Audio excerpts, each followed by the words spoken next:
যদি তুমি কোনো মেয়ের সাথে কথা না বলেও শুধু তোমার নীরবতা দিয়ে তার মনে ঝড় তুলে দিতে পারো, তবে বুঝে নাও তুমি আকর্ষণ নয়, বরং কন্ট্রোল শিখছ।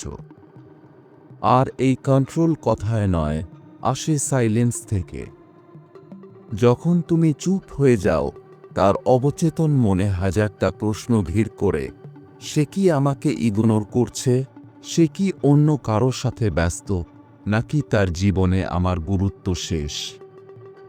আজকের এই বিশেষ স্টোইক স্পিচে আমি তোমাকে সেই 7টি সাইকোলজিক্যাল আইনের কথা বলবো, যা প্রয়োগ করলে তোমাকে আর কারো পেছনে ছুটতে হবে না, বরং সে নিজেই তোমার সাথে যুক্ত হওয়ার জন্য অস্থির হয়ে উঠবে।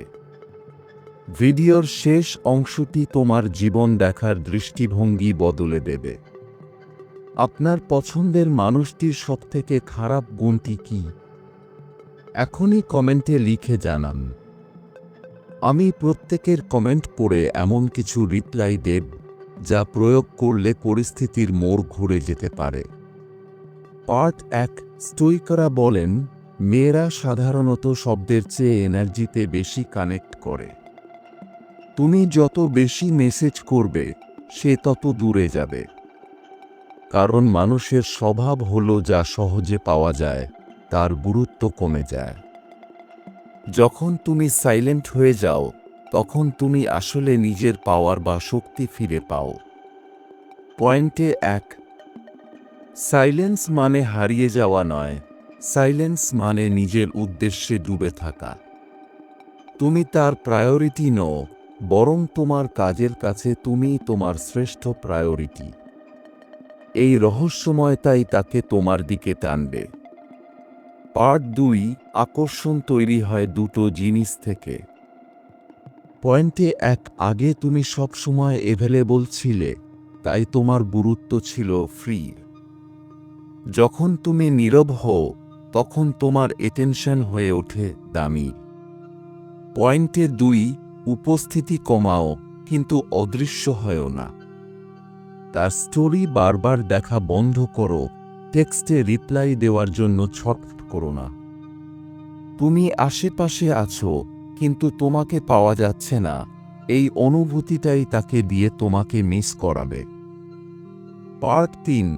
যদি তুমি বাইরে চুপ থাকো কিন্তু ভেতরে তার জন্য কান্নাকাটি করো, তবে সেটা সাইলেন্স নয়, ওটা পরাজয়। আর পরাজিত মানুষের প্রতি কেউ আকৃষ্ট হয় না। স্টোইক 1। ভেতর থেকে শক্তিশালী হও। যখন তুমি ইমোশনালি স্টেবল হও এবং নিজের ক্যারিয়ার বা ফিটনেসে ফোকাস করো, তখন তোমার নীরবতা চুম্বকের মতো কাজ করে।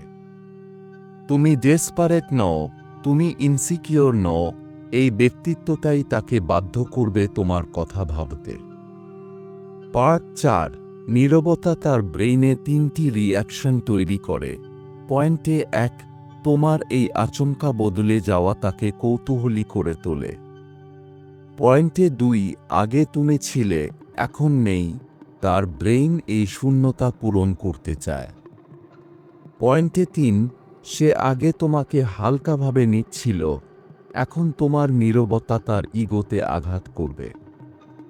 সে নিজেকে প্রুভ করার জন্য তোমার কাছে ফিরে আসবে। পার্ট 5। এই পদ্ধতিটি 4টি ধাপে কাজ করে। ধাপ 1। অভিযোগ না করে শান্তভাবে সরে আসো। ধাপ 2। জিম, ক্যারিয়ার এবং শৃঙ্খলায় মন দাও। ধাপ 3। যখন সামনে আসবে, খুব ইম্প্যাক্টফুল এবং কনফিডেন্ট থাকো। ধাপ 4। এখন দেখবে সে নিজেই কন্ট্যাক্ট করার বাহানা খুঁজছে। পার্ট 6। মেয়েরা 3টি জিনিস সহ্য করতে পারে না: ইগনোর হওয়া, অ্যাটেনশন কমে যাওয়া এবং নিয়ন্ত্রণ হারানো।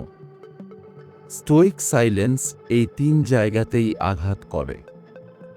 সে প্রথমে স্টক করবে, তারপর সন্দেহ করবে, কনফিউজ হবে এবং সবশেষে তোমাকে মিস করে নিজেই কথা বাড়াবে। বন্ধুরা, এই সাইলেন্স তাকে কষ্ট দেওয়ার জন্য নয়, বরং তোমার নিজের ডিগনিটি বা আত্মসম্মান রক্ষার জন্য। সত্যিকারের শক্তি কাউকে মানানোর মধ্যে নেই, নিজেকে সামলানোর মধ্যে আছে। যখন তুমি নিজের ওপর নিয়ন্ত্রণ পাবে, দুনিয়া তোমার পেছনে আসবে।